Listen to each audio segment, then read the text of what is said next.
tidak terlihat, namun dapat dirasakan.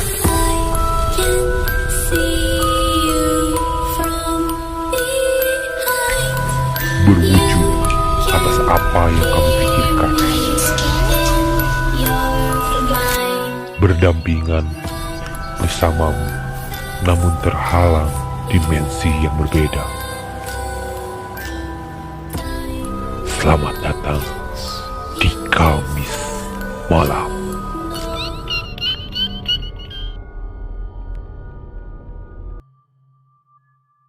Aku, Amin, seorang anak laki-laki yang sedang meniti karir di dunia perhotelan.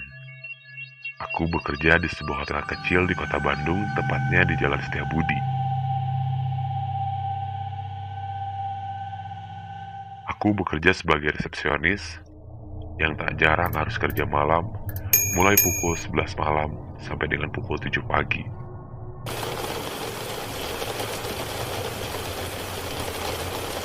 Hari itu aku masuk malam, dan kebetulan hujan turun seharian. Maka aku memutuskan untuk pergi lebih awal dari rumahku. Aku pun berpamitan kepada ibuku. Aku berangkat sekarang aja ya, ucapku kepada ibuku. Lalu ibu pun bertanya, kenapa? Ini kan masih siang. Lalu, pada saat itu jam baru menunjukkan pukul 20.30. Ada masalah di tempat kerja? Tanya ibuku kembali. Enggak mah, tapi mumpung hujannya kecil aja, takutnya nanti gede lagi, jawabku kepadanya. Jarak dari rumah ke tempat kerjaku sekitar 15 km dan memakan waktu hingga kurang lebih 30 menit. Ya sudah, hati-hati, kabari mama lewat telepon ke adikmu jika sudah sampai, ucap ibuku. Aku pun keluar rumah dan bersiap-siap, lalu menyalakan motor kesayanganku.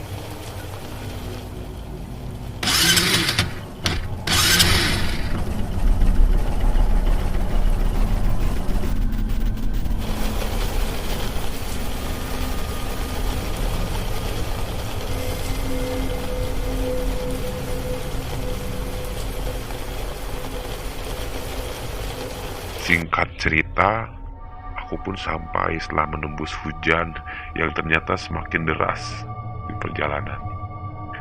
Terlihat ada 2 orang temanku yang sedang beristirahat sambil merokok dan juga meminum kopi di smoking area yang tak jauh dari tempat parkir motor.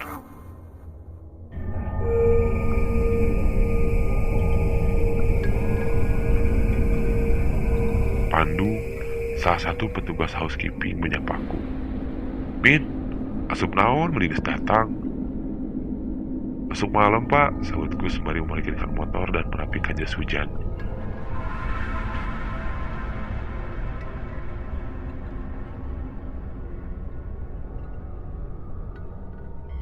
Terlihat Pandu dan Pak Eko sedang mengobrol dengan husu. Oh iya, Pak Eko adalah salah satu staff kitchen. Aku pun menghampiri mereka untuk ikut bersama merokok dan beristirahat sejenak dari perjalananku. Terdengar mereka sedang mengobrolkan sesuatu yang aneh.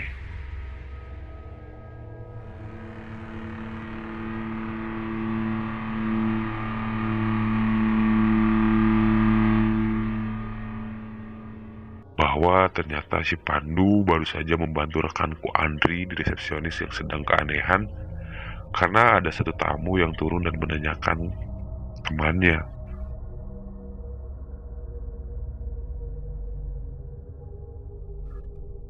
Kata si tamu, "Mas, mana teman saya? Tadi saya ditelepon sama staf perempuan. Katanya ada teman saya nunggu di lobi." Andri dan Pandu pun aneh karena pada saat itu tidak ada satupun petugas perempuan yang bekerja. Semua petugas yang bekerja itu laki-laki. Tapi nampaknya Pak Eko tidak terlalu mengaminkan cerita tersebut. Pak Eko berkata, itu mungkin saja tamu kamar lain yang iseng-iseng nelpon, Du, ucap Pak Eko kepada Pandu.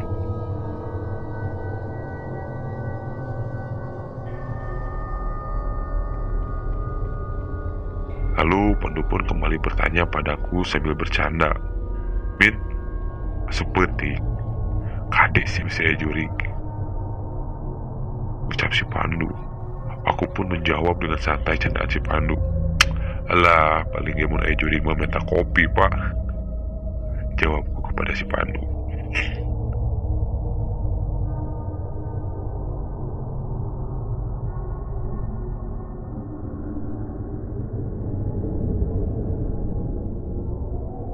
Skipping monitor. Terdengar suara dari hati tersebut. Pandu pun dengan sigap menjawab panggilan tersebut. Masuk pak, masuk. Pak, bisa merapat ke FO sebentar? Pandu pun menjawab. Infonya pak.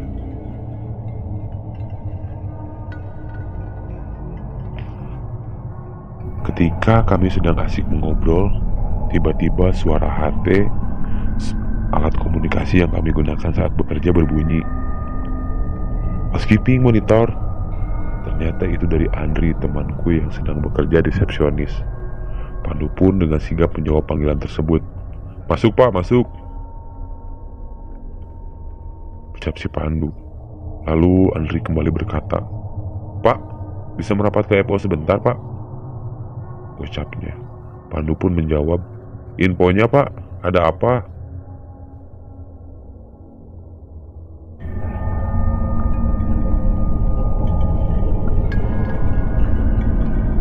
Lalu Andri menjawab, bisa dibantu ke FO dulu nggak pak?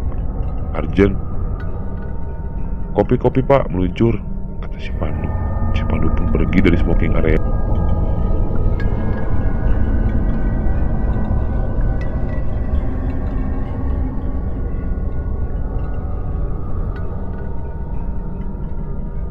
Dan Pak Eko pun ternyata pamit untuk kembali bekerja. Pak Eko berkata kepadaku, Min, saya tinggal dulu ya, prepare buat besok, Gak ada night shift. Siap pak, siap.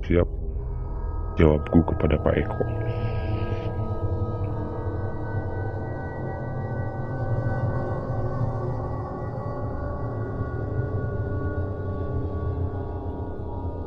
Setelah mereka berdua pergi, ada seorang security menghampiriku. Kemana pak? Dia ngopi mending oge, sapaku kepadanya. Security pun menjawab, siap pak, lanjut, saya buang dulu bunga. Aku sedikit aneh, bertanya kepada si security, bunga apa pak? Kenapa dibuang? Udah layu? Tanyaku. Lalu si security pun menjawab, enggak pak, ini tadi saya patroli ke lantai 3. Di koridor banyak bunga melati. Apa ada tamu pengantin gitu pak di kamar malam ini? Tanyanya sembari memperlihatkan bunga yang dia temukan. Iya kali pak, yang grup itu kali salah satunya ada yang pengantin, jawabku.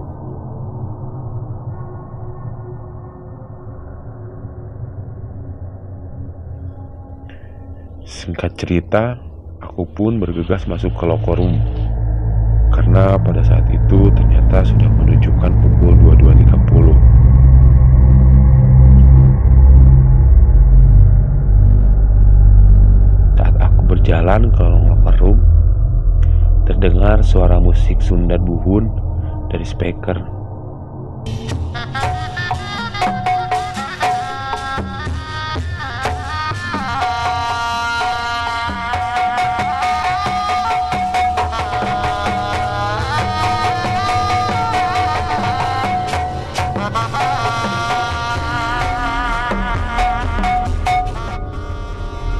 Aku awalnya tidak menghiraukan musik tersebut. Aku berpikir positif, mungkin yang shift sore si Andri memang sedang iseng play musik Buhun ya. Akhirnya aku pun rapi-rapi dan masuk.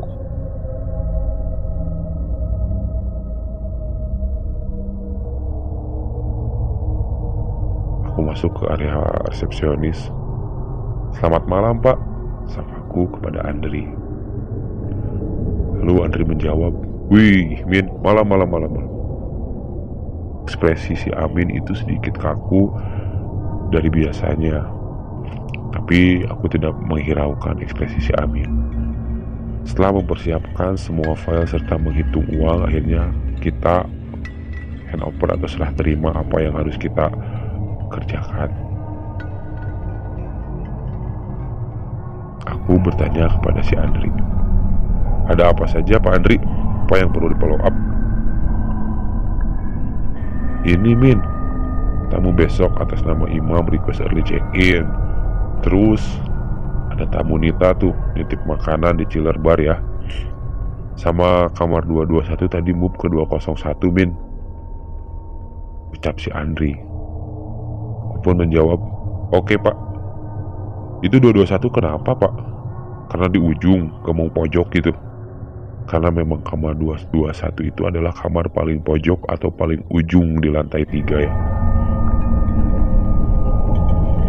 "Enggak Min, tadi ada sedikit trouble aja." "Oh gitu Pak," jawabku. Semua masih normal dan wajar, tidak ada yang aneh dari handover tersebut. Tapi sesaat sebelum pulang, aku iseng bertanya kembali kepada Andri,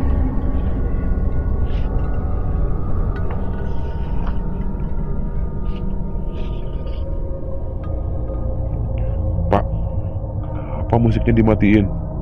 Gokil loh malam-malam gini plus hujan dengerin musik yang kayak tadi." Andri pun menjawab dengan muka sedikit aneh, "Musik apaan Min? Musik mati kok dari jam 9. Dia bertanya kepadaku. Lalu aku pun kembali bertanya, "Lah, itu tadi Bang Pret apa Pak? Saya masuk loker masih nyala loh." Tanyaku kepada Andri. Andri pun menjawab, "Bang Pret?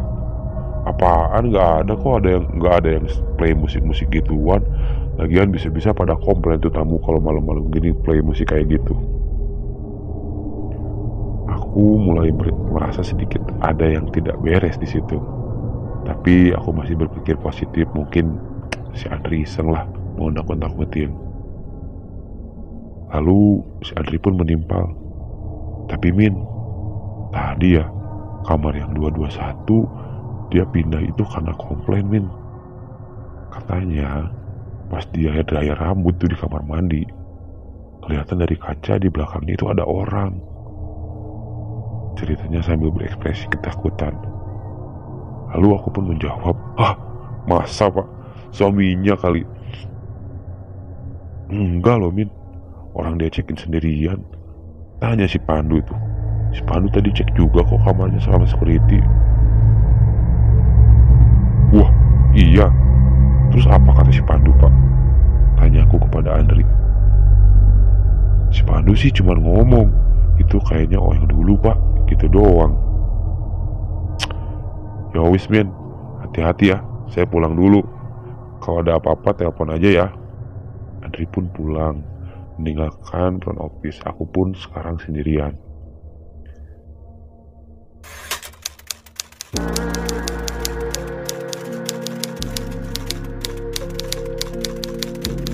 Saat aku fokus bekerja, tiba-tiba terdengar suara pintu bar yang dimainkan.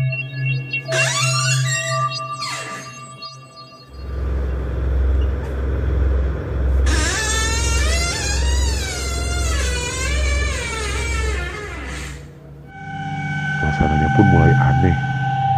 Lobi yang semula dingin jadi serasa sedikit lebih hangat dan tidak ada angin. Aku coba tetap fokus ke komputer dan berusaha pura-pura tidak mendengar dan menghiraukan apa yang terjadi.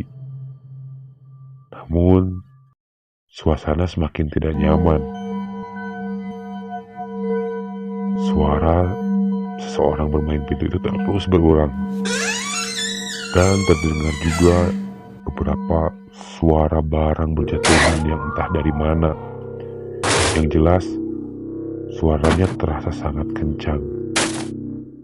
Pikirku terus kuat dalam hati aku berbicara, "Tenang, kalau suaranya keras, itu tandanya jauh."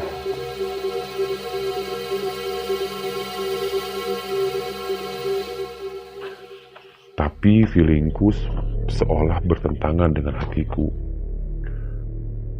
Aku merasakan bahwa ada sesuatu yang tidak beres semakin mendekat.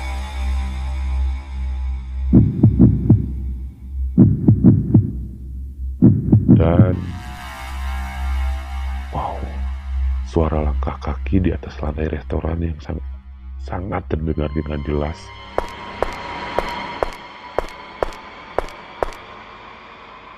Saat itu aku pun mulai panik. Pikiranku pun mulai kacau. Hatiku ingin berlari tapi kakiku terasa berat dan kaku. Aku mulai membaca surat-surat pendek dalam hati. Bismillahirrahmanirrahim. Alhamdulillahirrahmanirrahim. Ar-Rahmanirrahim. Maliki yaumiddin. Iyyaka na'budu wa iyyaka nasta'in. Ihdinas siratal mustaqim. Siratal ladzina an'amta 'alaihim. Dalam hitungan detik, tiba-tiba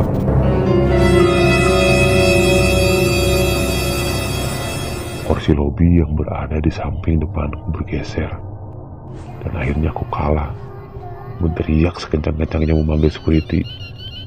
Pak Iman! Pak Iman!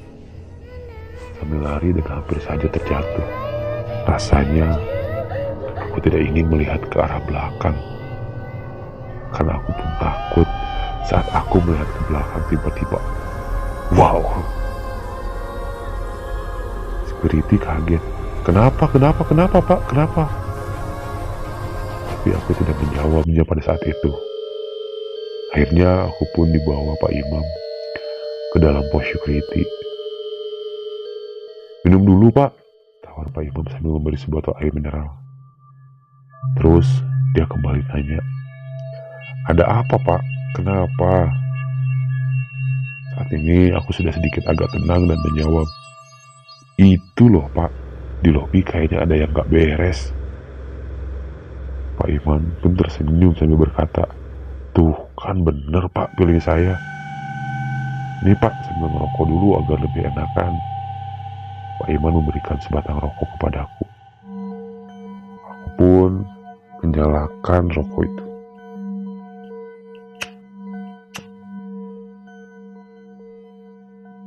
Jadi gini Pak, tadi pas saya nemuin bunga melati, saya tuh udah gak enak hati. Melati itu saya hitung cuma ada 9. Mana mungkin pengantin copotnya bisa beneran ganjil gitu.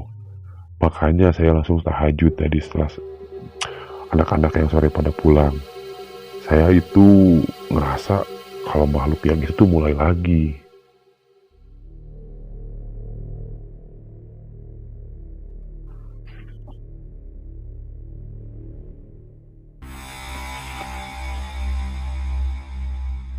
Aku masih cuek dan terus saja merokok agar lebih rileks.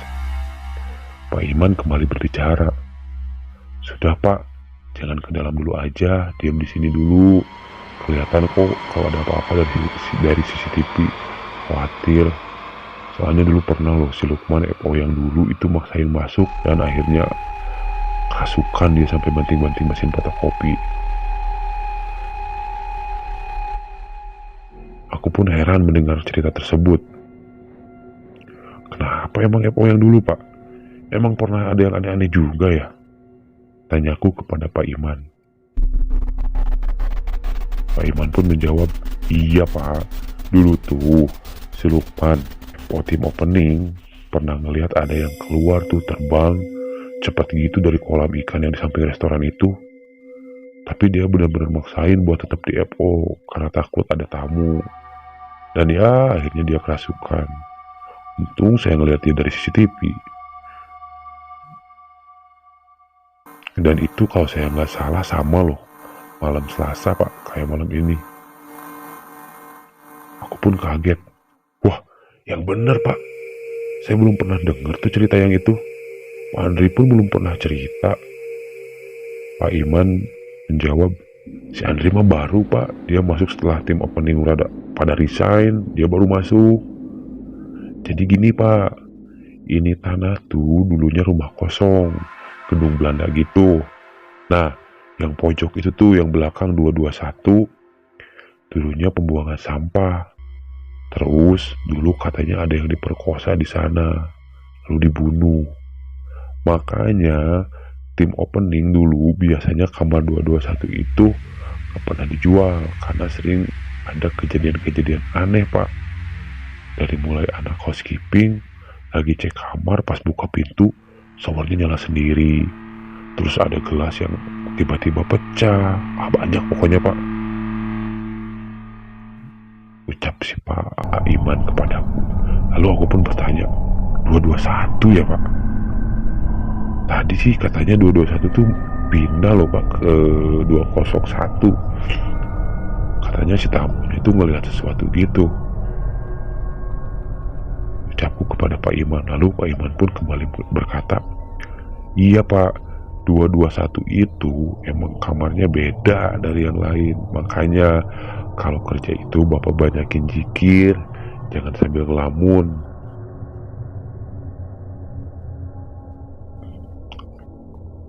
Akhirnya aku pun memutuskan untuk tetap di pos security sampai pagi dan tidak berani masuk kembali ke area front office ataupun lobby. Allahu Akbar, Allahu Akbar. Setelah terdengar azan subuh, barulah aku berani masuk kembali front office.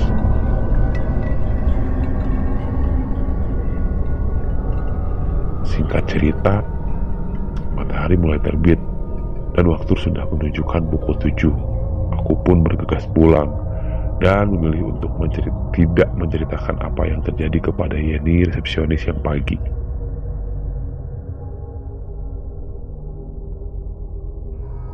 Dan seminggu setelah kejadian itu, aku memutuskan untuk resign dari tempat kerjaku karena aku tidak ingin lagi mengalami hal-hal serupa.